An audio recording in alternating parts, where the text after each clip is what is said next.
stock last night had a devastating plummet of another 40%.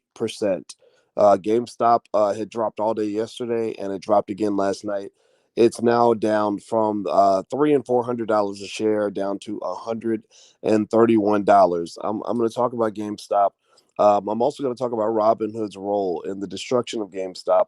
I think this is all a problem. And on top of that, I was flagged this morning as a persistent day trader. So now Robinhood is acting like Facebook. They're flagging people and throwing surprises in your email inbox that restrict your activity. So we're going to talk about GameStop stock, Robinhood, and everything else that's going on the Black Financial Channel. So hit the thumbs up button, share button, subscribe button. We're going to get started right now.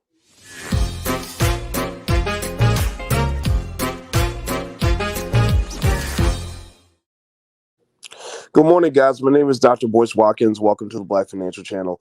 That's theblackfinancialchannel.com. So GameStop stock has, I think the party might be over. GameStop got body slammed last night. As of this morning, GameStop is down to $131 a share. I'm going to look here on my other screen to see. Ironically, I'm going to just go ahead and open my Robinhood app because I still have my account with Robinhood, but I'm going to reduce my investment in Robinhood.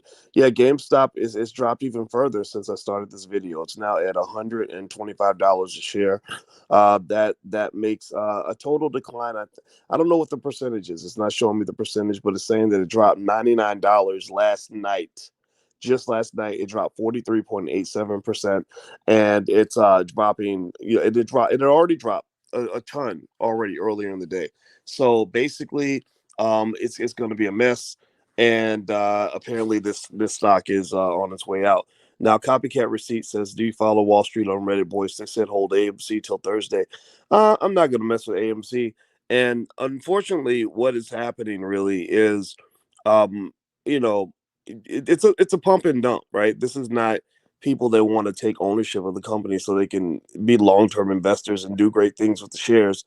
It's people that want to make a fast dollar at the expense of other people who are stupid enough to get into the stock later in the game. I don't want to say stupid, but misguided, uninformed, showing up to the party late. As soon as you show up to the party and you pay, $200 to get in, they turn the lights out and go home because they were selling tickets the whole night. So basically, they're selling tickets to the party, and people who buy in late are going to be the ones who end up losing money at the expense of people that are doing the pump and dump. So I'm not, the Wall Street bets forum is fine. I don't have any issue with them at all. I have more issues with Robinhood and what they did with the stock, but I just encourage you to be very careful when dealing with any of this.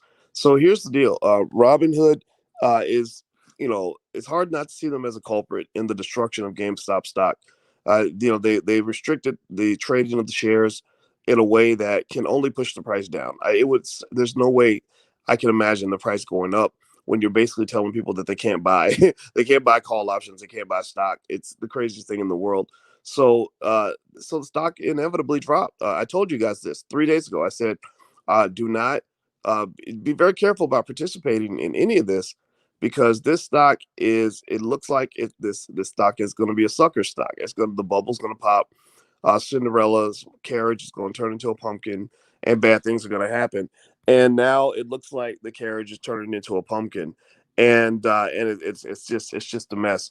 And Robinhood is run around now. They're trying to give this little silly story like, oh, well, the reason that we had to restrict trading in a way that no other firm is doing anywhere that I know of. The reason we had to restrict trading is because we have margin requirements to pay, and the clearinghouse told us that we had to send them $3 billion or else, or they were going to come break our legs and beat up our mamas and bad thing, and it's like, yeah, okay, well, other firms have these requirements. Other firms deal with margin just like you do. So what's the difference between you and them? Like, why is it that you are, the one who says we've got to do something that no one else is doing and restrict people's rights to trade because we can't handle our business? Nobody signs up for a brokerage ready to solve your problems. Nobody is signing up saying, oh, well, okay, well, since you have to make the margin call, I'll take a loss because you have to make a margin call. Sure. Yeah, my investment, I don't mind my investment plummeting by 40%, so you can make a margin call. No, that's stupid. That's crazy. So Robinhood needs to get off of that. They need to get off of that right now. Just get off of that. It doesn't mean that they're lying. Maybe that's true. So it either says that you are corrupt or it says that you are unstable. One or the other. Either you are corrupt and you are making shady deals behind the scenes with Citadel, Citadel who pays your bills, who put money into Melvin Capital, which is not inconceivable. So either you are shady or you ain't ready. Either way, either you shady or you ain't ready. You ain't ready to be the trader, the broker that you claim to be. Because Robinhood was prepared. They were fully prepared and fully happy to be the boss, when they didn't have to pay the cost to be the boss. They say you have to pay the cost to be the boss. Well, and heavy is the head that wears the crown and all this other stuff. So you were okay with being worth $20 billion when it was easy. But now that it's hard, suddenly you've got to make your investors pay because you can't handle your business. So I don't buy it. I don't buy it at all. And I'm really disappointed that Elon Musk actually went along with this BS. Elon's a smart dude. I would bet every nickel in my bank account that Elon Musk knows that that's a bunch of BS. The fact that Elon had Vlad on Clubhouse and they did this big thing on Clubhouse where Vlad was allowed to explain his way out of this nonsense, that made me disappointed in Elon. That told me right there the fix was in. Like, okay, who is it that made the deal for you? I mean, these things don't randomly happen. There's somebody behind the scenes that orchestrated this as a PR stunt, as a bunch of nonsense. So basically, here's my conclusion. This is Dr. Boyce and Uncle Boyce. They're both in the building today. Both Dr. Boyce and Uncle Boyce are here, and they want to give you a quick breakdown of what's going on with GameStop. Before I do that, do me a favor: hit the thumbs up button, hit the share button, hit the subscribe button if you haven't done it yet. And if you want to learn how to invest the right way, where you're not going to get sucker punched by the billionaires, feel free to go to firstsharestock.com. You can actually not just learn how to buy your first share of stock, and even if you have already bought your first share, we can start giving you some free training in the Black Business School to get you started. You can get on our email list, and I'll be your best friend. And I have a PhD in this stuff, so I know what I'm talking about. So feel free to sign up, and also please hit the thumbs up button. So here's the breakdown. Here's Doctor. I'm gonna give you the Dr. Boyce breakdown, then I'm gonna give you the Uncle Boyce breakdown. The Dr. Boyce breakdown is this: Robinhood got caught doing something that appears to be unethical. They're going to be paying the price for this for many years to come. Their company's valuation is going to tank. Millions of people are going to walk away from their Robinhood accounts, including myself. I'm not going to kill my Robinhood account altogether, but I am going to move a chunk of my assets to other platforms that are not going to send me stupid emails like the one I got in my inbox. You've been flagged as a persistent day trader. Well, first of all, I'm not a day trader, you idiot. I do trade stocks during the day, but I'm not constantly flipping stocks. So the bar that's required to become a day trader is incredibly low. I don't have the email in front of me, but I read it and I said, "Are you kidding me? I've never gotten an email like this from any other broker that I've ever worked with in my life." Right. So I need to get out of Robinhood because they're acting a little bit like Facebook.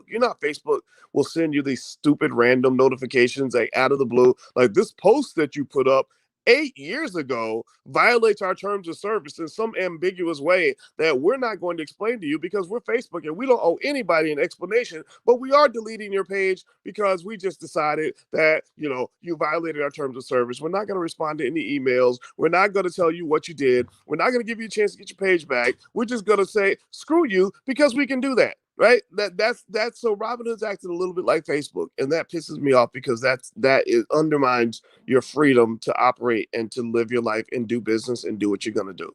The next thing, should we? Realism asks, should we all buy the dip in AMC? Man, I wouldn't be. I ain't touching AMC.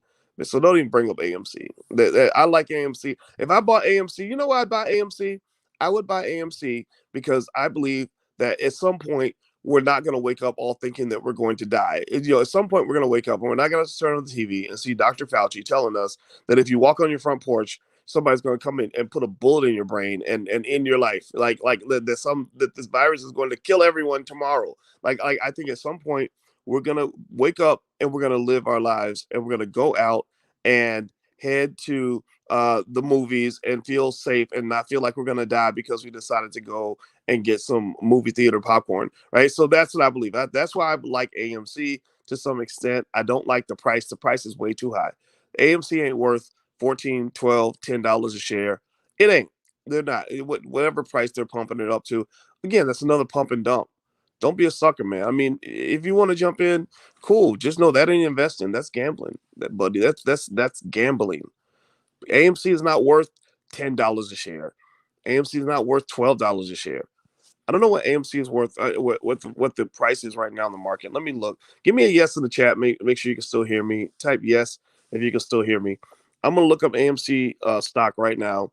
AMC is trading at $10 a share approximately. It's jumping back and forth between $9.57 and $10 ish. And it dropped. And AMC took a big plunge last night. It went down uh about 27%. So AMC also got murdered in the middle of the night by Robinhood, and it's up 100% over the past week. It was hovering at the $4 a share mark, and now somebody magically decided that company's worth twice its original value. I'm happy for AMC because of this little Robinhood burst.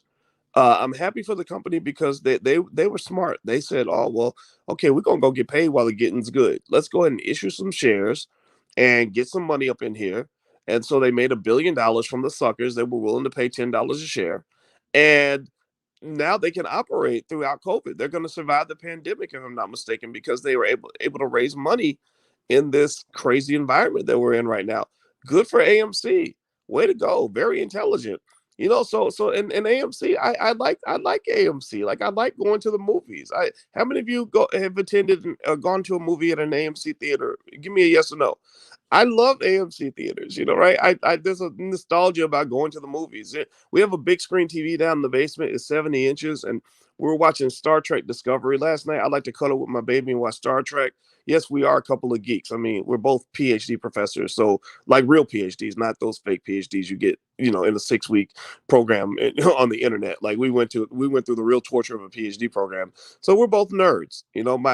My wife to be and I are the epitome of nerds, and we love Star Trek. And so we were watching Star Trek Discovery on the 70-inch TV downstairs, and it was amazing. But there's nothing like going to the movies. There's nothing like going to an AMC movie theater and sitting down with your popcorn in the bucket seats and enjoying a good movie with my baby. So that's actually something I look forward to getting back to.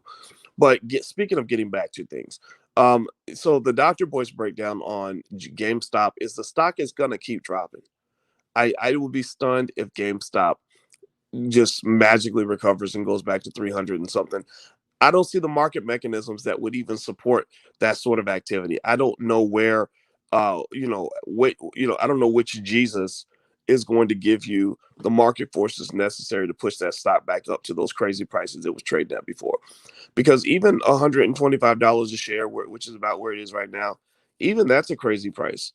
Even that's a crazy price. And I'm just hoping that they can hold on to the crazy prices long enough for my 1 to 13 buy-in to not get completely crushed. Although I did buy put options to protect myself against downside risk, so I got some insurance in place. So don't worry about Dr. Boyce. He's good. He knows how to take care of his money. So what I did was I actually saw what was going on with the stock.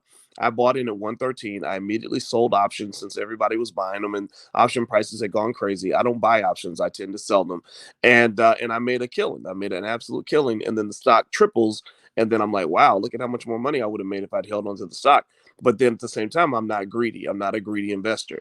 I just want to make my money. I don't need to make all the money. I just want to make some of the money. I don't need everybody's money. I just want my piece.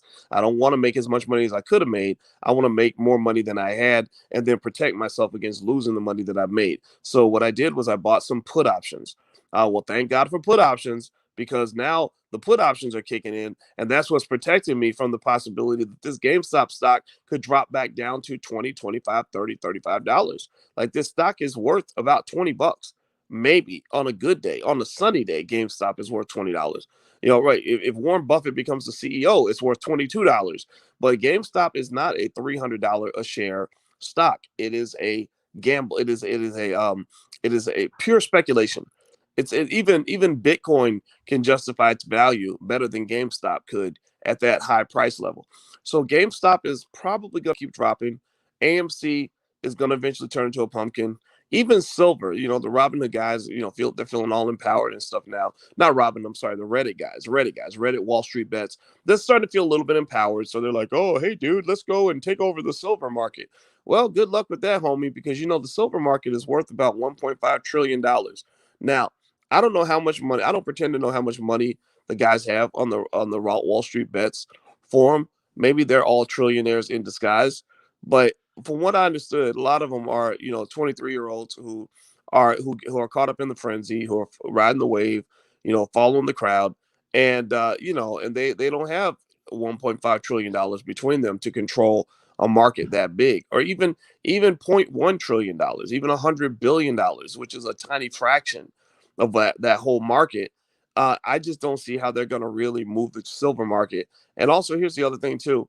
I've also heard speculation that this whole idea that the Robinhood or the Reddit investors, I keep getting them mixed up, the Reddit investors on Wall Street bets are trying to take over the silver market. I've heard that that's even kind of a false flag, that that's a little bit of a hoax, that that's actually the billionaires pretending to be grassroots to push the silver price up. I don't know if that's true or not, but there are many examples all throughout political history of big players pretending to be a grassroots movement. Go look at things like Black Lives Matter. George Soros was the moving hand behind that, but they made it appear to be grassroots. Like, oh no, it was some lady in the hood who decided that she was tired of police brutality, so she created Black Lives Matter. Yeah, good luck with that story. That's a bunch of nonsense. That's BS. That's why Black Lives Matter has collected over $1 billion, and don't nobody know where that money went. Well, I'll tell you where the money went. A bunch of that money probably went to get Joe Biden into office. It went to the Democratic Party. No disrespect, but that's what it is, right? So there are many. The same thing on the right. The right does the same thing. The Tea Party. There was a big movement called the Tea Party that everybody thought, oh, this is some grassroots movement where people just got fed up and they wanted to stick it to the man. No, there were billionaires that were funding the movement. And I know these things happen because I actually had a guy, a rich white guy, approach me. I swear to God, I'm not making this up. He approached me about about him funding a grassroots movement, and I would be lifted up as the leader. And I said, you better get up out of my face. I'm not participating in none of that. But this is the thing that people do. These things happen. And they do it even when there's very little money on the line. So they're going to do it when there's money on the line. You see, Wall Street hedge funds and Wall Street mutual fund managers and the billionaires on Wall Street, they're pretty cold and calculated. They're not so caught up in the emotionality of what's occurring. They're not sitting around saying, "Oh man, this is so sad. This hurts my feelings," or "Oh, I'm so mad at this guy or that guy." They just say, "Okay, let me take the temperature. Let me adjust." The number one rule for survival is the ability to evolve and adjust. If you can't evolve and adjust, then you will die. That is true according to survival of the fittest, and is also true just in general. So whether you're talking about trying to win a Super Bowl or trying to just stay alive in the middle of the Vietnam War, the ability to evolve and adjust is the critical key to your survival. So let me tell you what Wall Street's doing right now, because I'm reading what they're talking about on Wall Street Bets on Reddit, and I'm also reading what the rich guys, the billionaires, are doing. The billionaires are adjusting like crazy right now. The billionaires are like, okay, so the world is changing. All right, so the first thing that's happening here is um, that when we go into big short positions and we announce that, they're gonna come after us. So we're gonna remember what the Chinese say. The Chinese have a saying. My students, when I taught a class in China, my students told me the saying. They said, "The fattest pig always gets slaughtered." The translation is that the loud person in the room is going to draw way too much attention. Gangsters know this. That's why Lil Wayne told y'all the G's move in silence. Or remember the movie American Gangster, where Frank Lucas was really mad because he got this big furry coat with a big furry hat, and he went to the Frazier Ali fight, and that's when the feds started following him, because they're like, "Who's that Negro with the furry coat and the furry hat? He must be a big shot." Well, basically, what Wall Street hedge fund managers are saying is, let's not be so loud about what we're doing. Billionaire Michael Roberts, who came on this channel, said something very profound. He said, "Rich people are loud." He said, "Wealthy people whisper." Wealthy people whisper it, and so if you want to think about rich people being loud, just think about your favorite rapper. The goal is to be loud. I'm going to have diamonds all over my body. tattoos up and down from head to toe. I'm going to be the loudest in the room. I'm going to have jewelry in my teeth so that when I smile, when I'm cheesing, you're going to see me shining. I'm going to drive the fanciest car. I'm going to live in the biggest house. And I'm going to scream out loud on every album about not just how much money I made, but how many people I killed because I'm trying to sell records, even though the feds are watching my every move. And next thing you know, I end up getting 30 years in federal prison because I literally snitched on myself because I'm clout chasing, right? That's what stupid people do. That's what newly rich people do. But people that really want to be strategic understand the importance of keeping some things to yourself. So the hedge fund managers, they didn't become billionaires for nothing. They're very strategic. So they're basically saying, okay, so when we do our short moves, we got to spread it out a little bit. We got to be a little quiet. And also, we got to go study these online forums. There are now services, multi-million dollar services now being sold to hedge fund managers that guess what they do? Guess what they do? These new services that are making money hand over fist, they literally track online forums now. They've literally gone to the hedge fund managers and said, okay, we've got software that can allow you to keep track of how often certain stocks are mentioned on the internet. And so this can be used to your advantage where you can either buy the stocks ahead of the curve and make money as they do the pump and dumps, or you can at least know when you might be a target so they don't come in here and get gangster on you and try to take your money. This was a you know what this was? This was the epitome of a Robinhood moment in my view, because basically what the Wall Street bets guys did was they just went up and robbed the biggest dope dealer in the hood in broad daylight. That's what they did. They literally this was a heist. This is a jack move. As if you old school, you know what I'm talking about. A jack move is basically when you go up and you pull a gun to their head and you catch them while they're riding by in their Mercedes and you take them for all their money, all their jewels, all their cash or whatever. And nobody's going to complain when you rob a wealthy dope dealer. But that's what this was. They literally just pulled off a heist. Now, you know, on one hand, you kind of cheer, right? You're like, yeah, that's right. I'm getting tired of Big Worm coming through the neighborhood, bullying everybody, taking all the money, and Debo's behind him, and he took my bike last week, right? People cheer for that, right? People cheer for that stuff. But then there's a point where you have to say, okay, what's in it for you, and how are you carrying yourself now that you're the king of the hood? Like, what is your motivation? Are you doing this for the hood, or are you partly doing this for yourself? I think with Wall Street bets, they're a little bit of both. They're partly doing it for the hood. I'm really happy that a lot of these people that are in these forums are making money because a lot of them are not millionaires. And I'm happy when a 25-year-old gets a chance to have some money. I just hope they don't gamble it all away. But then another part of that, if you look at the language on Wall Street bets, a lot of the language, if they're saying things like, okay, everybody, we're going to all hold AMC till Thursday. Well, that's a pump and dump, man. There's no other way to describe that other than to say that that's a pump and dump. They're saying we're going to hold that stock, and all the people that jump in and start buying AMC at $10, $12 a share because we pumped the price up and given the false impression that this is the real market value, we're going to leave those people holding the bag. And what I'm trying to say at the end of the day is that this is a zero sum game. That when one person makes money, somebody's losing money. So the question you must always ask yourself, if you care about people, if you don't care about people, then then maybe this is not the right conversation for you. But if you care about people, and you see somebody says, "Hey, awesome dude, I made $1 million," you got to ask yourself, well, who lost that million? If the hedge fund loses the million, then who cares? Hedge funds have too much money anyway. But if that million was spread out amongst 10,000 23-year-olds who thought they were getting in on something special, I don't really like that so much. That doesn't make me feel good. Okay, so with that said, that's Dr. Boyce advice, the Uncle Boyce advice. By the way, if before we move on, hit the thumbs up button. If you could take 1 second, everybody, please hit the thumbs up button, and also hit that notification bell and subscribe button because we're building Black-owned media, and we really need your help. And it's Black History Month, so if there's any time to build Black stuff, like this would be the great time to do it. Also, I actually have, if you go to the drboycemethod.com, I actually put together this really great training on an 11-step method I use to literally personally, this is the method I personally use to select stocks from my portfolio. So if you want to go deeper and want to learn more, just go to the drboycemethod.com. There's a lot of good stuff there. I actually I'm getting a patent on that. Like, it's a great method. So feel free to take a look. So here's the Uncle Boyce advice. Uh, so Ola Sumbo said, when you said pump and dump, my girl started giggling. Oh, well, I'm gonna leave that between you and your girl. That sounds kind of kinky right there, but that's all right. I'm happy for you, partner. All right, so okay, so speaking of the pump and dump, um, which actually could have a lot of connotations and go far beyond finance. Wouldn't you agree?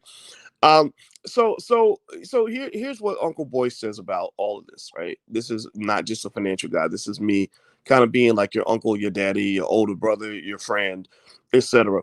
Is do not forget that a lot of what you're seeing happening right now is not investing. This is gambling, this is trading, this is quick, like I'm gonna fast money. This is fast money, not slow money.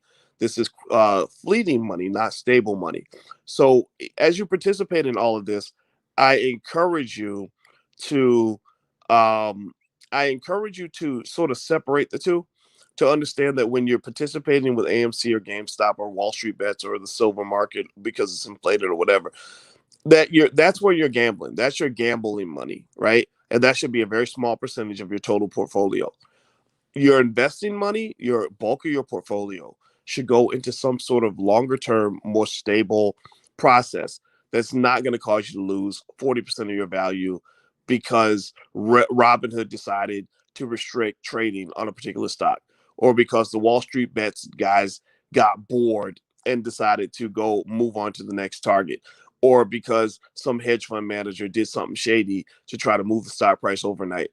Like, this is where the elephants are kind of moving, and some of us are not elephants, like we're mice, and individually, you got to just kind of stay away from when the elephants are trampling, because I don't want you to get stepped on.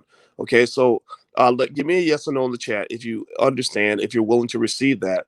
Where I'm just telling you, just as a measure of your own economic safety, be very cautious about participating in all this chaos. I love to talk about it because I think it's very interesting. I love watching these dynamics. It's like I'm a sports fan, right? So this is like watching a football game to me, or a basketball game.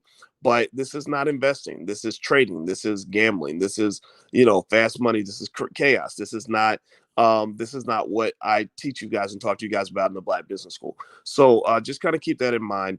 And I hope it's taken with the spirit it's intended, because I want you to do well. I want you to make $1 trillion. And it's very easy for me to explain to you how to make $1 million if you take your time. It's very hard for me to explain to you how to make $1 million overnight, because that would involve a lot of risk that I don't think you'd want to take, especially when it might cost you everything. So be smart and make the right moves. And by the way, I have a $5 a day investing plan that you can get access to for free at the allblackagenda.com. We're Black first on this platform. Doesn't mean you have to be Black to be here. A lot of people come in that are not Black. You are welcome to join us. I have no problem with that. But just know, in this space, the Black community comes first, because we got a problem to solve. We got a wealth-related illness that we must cure.